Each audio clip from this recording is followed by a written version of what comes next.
మహాశివరాత్రి హిందువులకు అత్యంత పవిత్రమైన రోజు. ప్రతిరోజు మహాదేవుణ్ణి పూజించే భక్తులు శివరాత్రి రోజున ఆ శివయ్యను మరింత భక్తి శ్రద్ధలతో అభిషేకిస్తారు. వీటన్నింటిలో విశిష్టమైంది బహుళ చతుర్దశి నాడు మహాశివరాత్రి.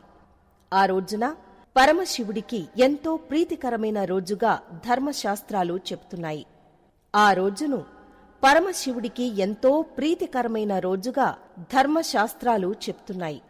మహాశివరాత్రి రోజున ప్రతి ఒక్కరూ ఉపవసించి జాగరణ ఉండడం, రోజంతా శివనామస్మరణతో గడపడం, ప్రదోషవేళ శివుణ్ణి అభిషేకించడంతో పాటు బిల్వార్చన, రుద్రాభిషేకం వంటివి చేయటం వలన శివుని అనుగ్రహం కలుగుతుంది. ఈ పవిత్రమైన రోజున శివనామ స్మరణతో శివయ్యకు దగ్గరగా ఉండడమే ఉపవాసం. పచ్చి మంచినీళ్లు కూడా ముట్టకుండా భక్తితో ఆ పరమేశ్వరుడికి ఉపవాసం ఉంటారు. అయితే ప్రస్తుతం ఆరోగ్య పరిస్థితుల కారణంగా కొందరు ఉపవాస నియమాలు పాటించలేని వారు ద్రవ పదార్థాలతో అభిషేకించిన ప్రసాదాలతో ఉపవాసం పాటించవచ్చును. అయితే శివరాత్రి రోజున కొన్ని పనులను అస్సలు చేయరాదు. ఒకవేళ మరిచిపోయి చేస్తే జీవితాంతం అనేక సమస్యల్ని ఎదుర్కోవాల్సి ఉంటుంది.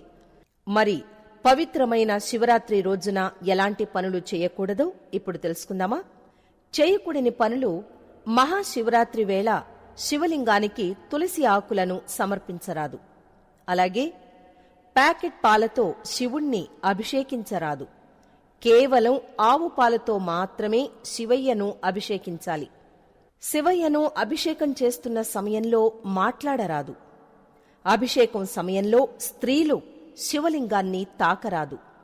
అలాగే శరీరం నుంచి వచ్చే చెమటలు, వెంట్రుకలు శివలింగంపై పడరాదు.